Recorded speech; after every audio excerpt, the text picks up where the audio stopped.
Buenas noches. ¿Qué tal, señoras, señores, amigos? Bienvenidos. Gracias por la sintonía. Radiovisión transmite el programa Entre Tintos y Papeles. También transmitimos del mismo por Radio SEM en la plataforma virtual respectiva. Hoy, en la mañana, recibí una noticia o se dio a conocer una noticia que ha causado revuelo a nivel nacional e internacional. Recuerden ustedes que hace unos años, en los primeros años de la década del 2000, se produjeron hechos que fueron vergonzosos para la República del Ecuador, para los ciudadanos ecuatorianos que por miles migraron hacia otros países.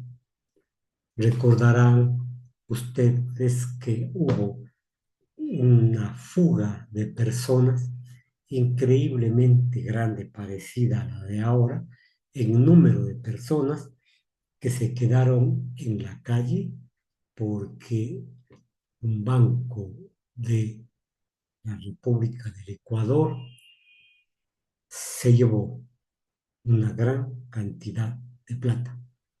Me refiero al denominado operado bancario que terminó con el gobierno del señor Mauad y se dice, según las informaciones de varios organismos que son creíbles, que el perjuicio que se irradió o se erogó a esas personas que fueron golpeadas en su bolsillo, 800 millones de dólares.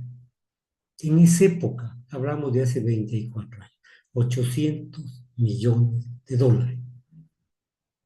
Y ahí estuvieron, repito, varios bancos de la localidad que no decían absolutamente nada y se quedaron callados muchos de los gobiernos, a excepción del gobierno de Rafael Correa, aunque no les guste a muchos la historia, pero hay que decirlo, logró justamente que no se pague a los hermanos Isaías Dazú, porque se consideraba que ahí hubo una triquiñuela en relación a la recuperación de los dineros, a la recuperación de los fondos, entre comillas, que fueron, según ellos, perjudicados porque se dio la dolarización, repito, favoreció a bancos problemas de esa época. Si ustedes me permiten hacer una pequeña introducción para ubicar el hecho histórico, el 19 de julio de 2018, que en paz descanse Jorge Zavala Egas, en calidad de procurador judicial de Roberto y William Isaías Tazún, presentó una medida cautelar autónoma en contra del servicio de gestión inmobiliaria del sector público denominada Inmobiliar. El proceso fue asignado con el número tal en el año 2018. El 20 de junio de ese mismo año, el juez de la Unidad de Familia, Mujer y Niñez abocó conocimiento de la situación, abocó conocimiento y sustanció el proceso, y sustanció el proceso. Y vemos entonces que se negó a los hermanos de Isaías, se les entregue dinero alguno, se les devuelva sus bienes de fin. Vemos entonces que después los hermanos de Isaías lograron a través de una sentencia, no quiero decir amañada, pero contra derecho, que con, con una acción de dudosa procedencia, eh, lograron que se revise la medida y se les iba a devolver los bienes y los dineros que fueron incautados. Pero esto no les resultó a pesar de que la Corte Interamericana de Derechos, al tenor del artículo 5, párrafo 4 del protocolo facultativo respecto a la comunicación del 2013, dictamen del Comité de Derechos Humanos o dictamen de la ONU, en este sentido dice que el Ecuador ha violado el artículo 1441, 14.1, perdón, del Pacto Internacional de Derechos Civiles y Políticos en perjuicio de los hermanos de Isaías. Es decir, la Corte Interamericana de alguna forma desvirtuó, de alguna forma creó más problema que una sentencia ridícula, si cabe la expresión, en contra de todo derecho constitucional, en fin, pero los hermanos de Isaías se agarraron de esta situación y lograron entonces que se revea la sentencia y se le devuelvan los bienes. Carla Andrade es la jueza que dictaminó que no hay lugar al pago ni al resarcimiento de daños ni perjuicios en contra, a favor, perdón, de los hermanos de Isaías. Y si ustedes me permiten, voy a dar prácticamente lectura textual a lo que dice la Corte Constitucional. Eh, Procedo. La Corte Constitucional tumba las decisiones judiciales que permitieron la devolución de los bienes a los hermanos de Isaías. Por unanimidad, los 9 jueces de la Corte Constitucional aceptaron la apelación presentada por la Procuraduría General del Estado y otras 5 instituciones sobre los bienes que los hermanos William y Roberto Isaías pretendían tomar para sí con sentencia.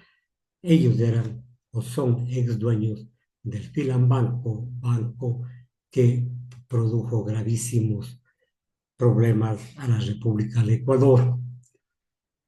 El caso Isaías se convirtió en una situación difícil de resolver para los juicios, para los jueces, en algún momento difícil de entender para el público, pero ventajosamente personas que hacían análisis financiero, políticos honrados, eh, han logrado que se porte la sentencia dictada, la resolución que se tomó el día 21 de noviembre del presente año y se dio a conocer, se dio a conocer, perdón, el 21 se dio a conocer y el 17 se tomó la decisión.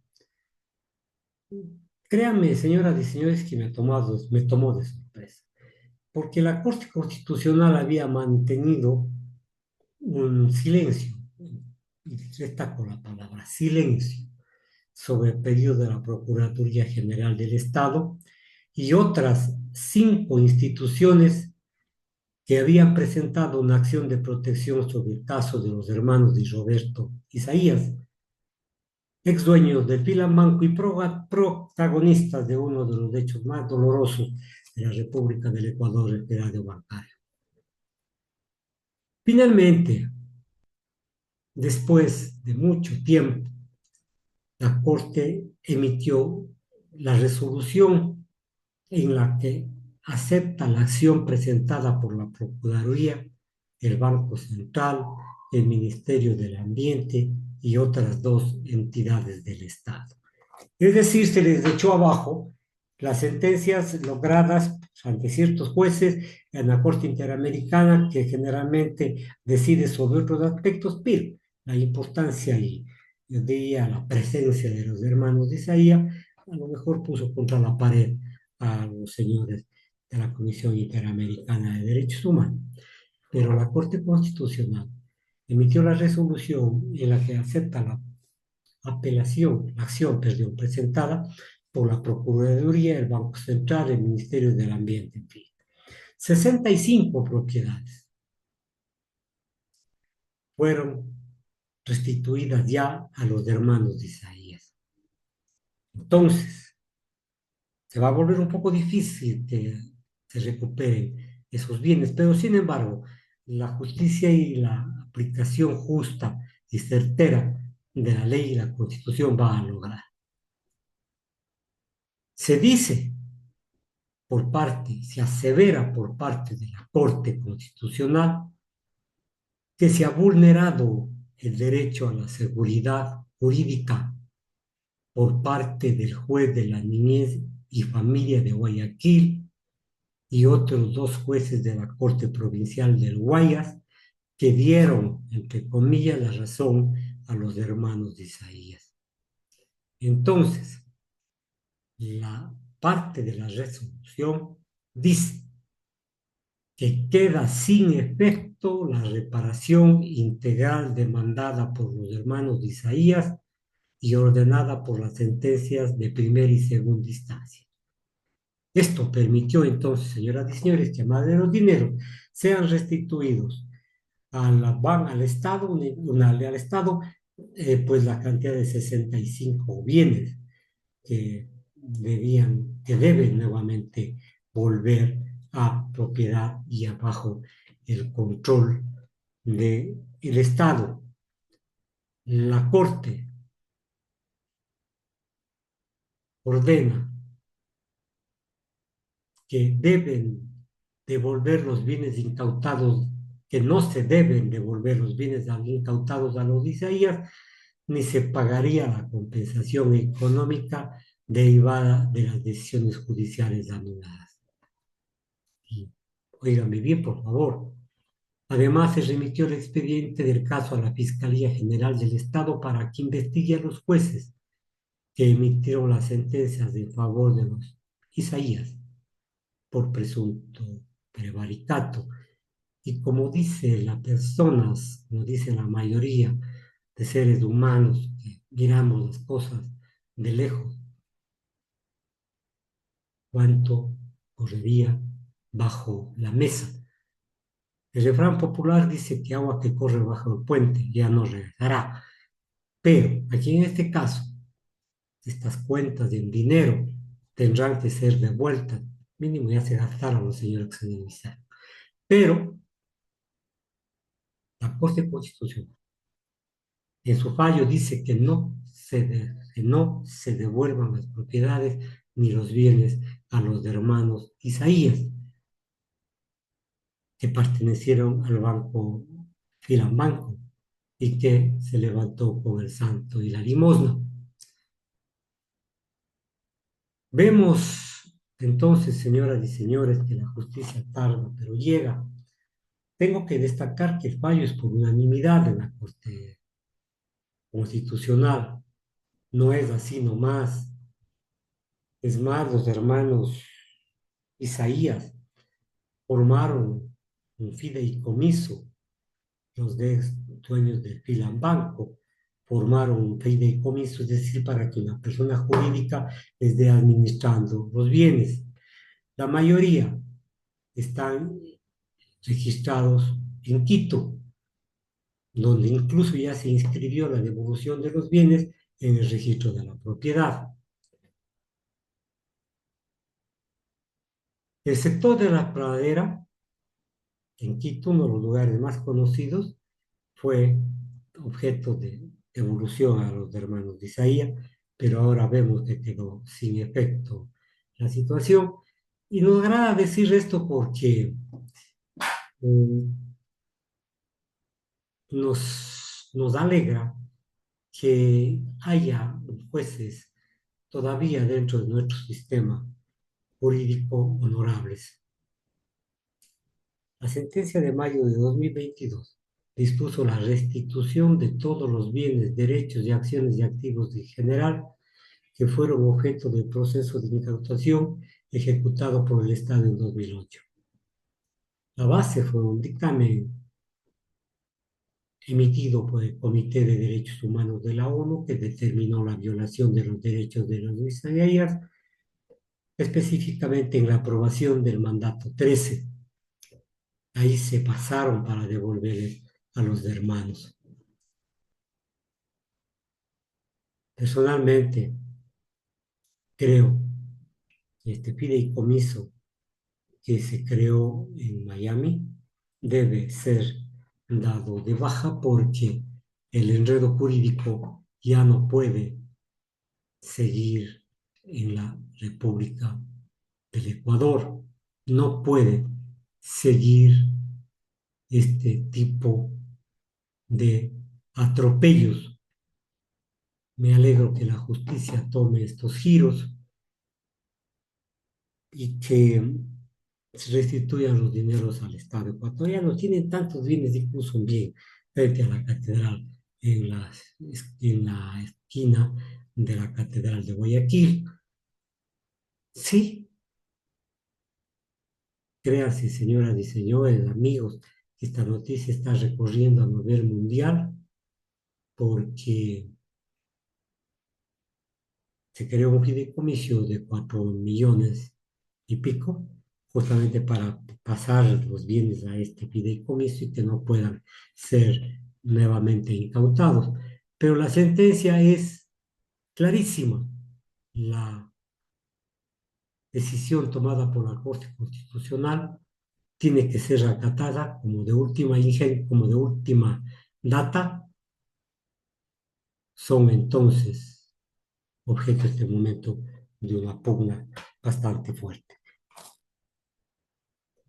Creo que voy a dar lectura a la sentencia emitida por la Corte Constitucional, porque yo les ofrecí, pero desgraciadamente la situación de la luz no me permite ingresar en la página. Estoy buscando la manera de hacerlo porque nos interesa conocer a todos los ecuatorianos cómo se dictó y en qué términos se dictó la sentencia por parte de la Corte Constitucional. La situación es clara, la situación no lleva a confusión alguna. Se van a crear una serie de incidentes a través de los medios de comunicación, porque ellos controlaban TC Televisión, como usted sabe, y no van a lograr nada en forma mediática para que el Ecuador pues se convenzca de que los señores de Isaías tenían la razón. La sentencia de la Corte Constitucional está, para que ustedes conozcan, en la página de la Corte Constitucional. Ahí está, sin ningún corte, sin ninguna alteración y sin opiniones de la naturaleza. La Corte Constitucional tiene su propia página y la Corte Constitucional entonces acaba de hacer conocer el día de hoy sobre la sentencia emitida el 17 del presente año por unanimidad y hacen conocer a la República del Ecuador que los hermanos de Isaías se quedaron con las narices largas, como dicen nuestros jóvenes, se quedaron con las maletas hechas para llevar el dinero al extranjero. Saludable la medida y que esto sirva de ejemplo, esto sirva para que jueces tomen decisiones apegadas al derecho. No me refiero al derecho del bolsillo de la izquierda o de la derecha, no, sino al tipo de prebendas que puedan recibir por parte de quienes están interesados en los casos que se ventilan en la Corte Constitucional. Ha sido para propios y extraños una sentencia sumamente marcada, sumamente copiada por varios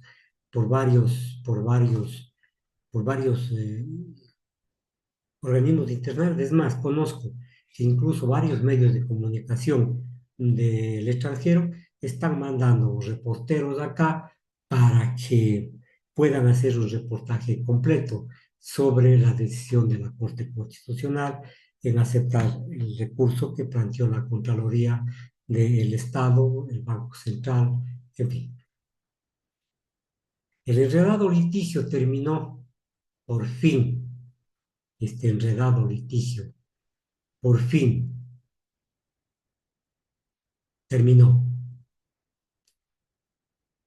Estas sentencias que favorecieron en forma indefinida, yo diría, y dirigida hacia los hermanos Isaías, tiene aquí que ser cumplida por los jueces, por los agentes de justicia, por los operadores de justicia y tendrá que recuperarse los valores y las propiedades que incluso ya están en manos de indígenas, especialmente en el Guaya, en la provincia de Guaya.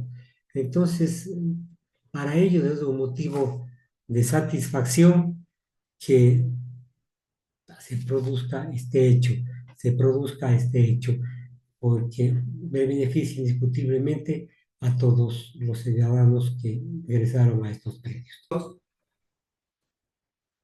Continuamos con la programación, el corte de luz siempre molesta, señoras y señores, pero ahí estamos.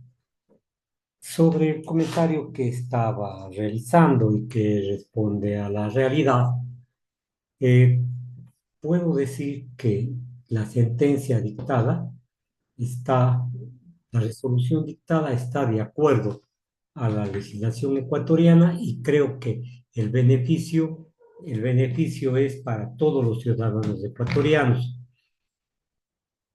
Se dice por parte de los miembros de la Corte Constitucional que los jueces que dictaron las sentencias anteriormente, jueces de lo civil, podrían presuntamente enmarcarse los elementos constitutivos del delito de prevaricato, de modo que se dispone el envío del expediente a la Fiscalía General del Estado para que inicie las investigaciones correspondientes.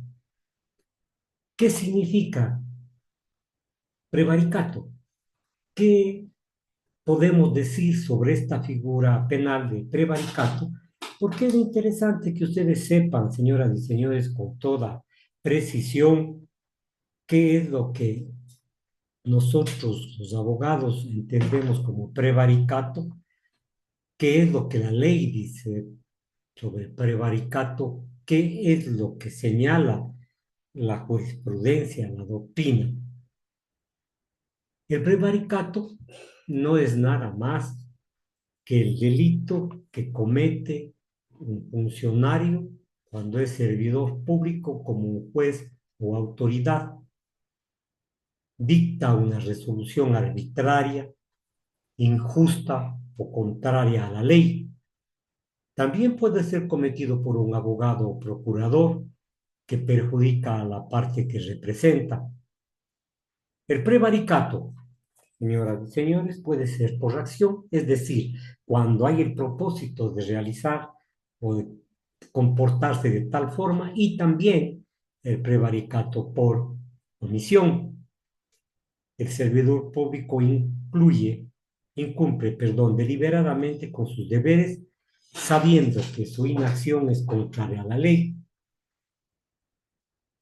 Creo que la Corte Constitucional acierta en señalar que posiblemente existe el delito de prevaricato y ordena que el proceso vaya a la Fiscalía General del Estado para que sea investigado el delito, para que sea investigado el delito.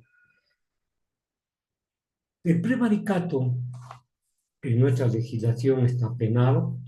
Es un delito que afecta el deber de probidad en la función pública. Las personas que incurran en este delito pueden ser multadas e incluso privadas de la libertad. La palabra prevaricato viene del latín varicar, que significa renquear, torcerse. Entonces vemos que los fallos que dictan algunos jueces caen en el prevaricato porque están torciendo deliberadamente o absteniéndose deliberadamente de proponer alguna circunstancia. El silencio beneficia al, a la persona que está siendo investigada. Toda aplicación torcida y arbitraria consiste en una omisión de ser juzgada dentro del derecho objetivo. Entonces, continuamos con la lectura de la sentencia en el sentido de que envían a la fiscalía.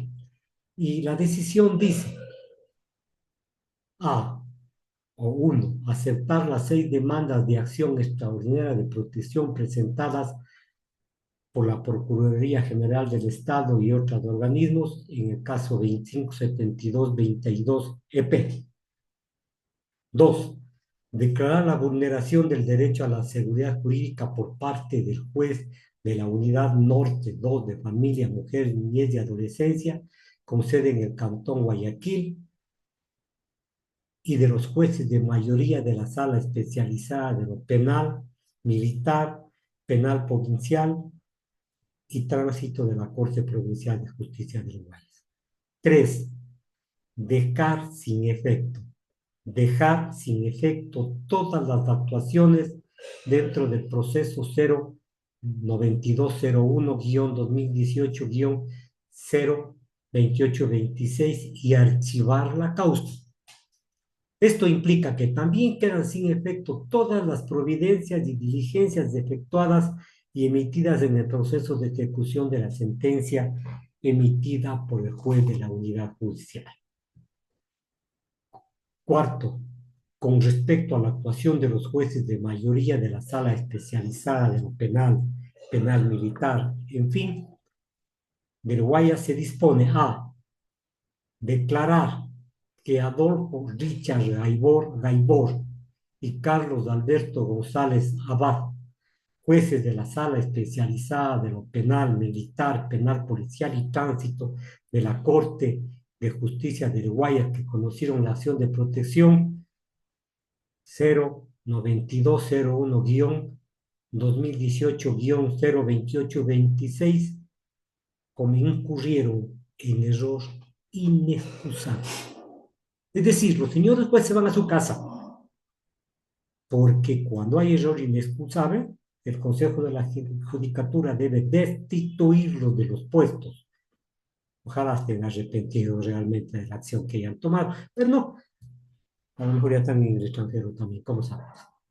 B, notificar esta decisión de declaratoria jurisdiccional previa al Consejo de la Escritura, al Consejo de la Judicatura, para que dé inicio al procedimiento que corresponde sobre la figura del error inexcusable declarado por la Corte Constitucional.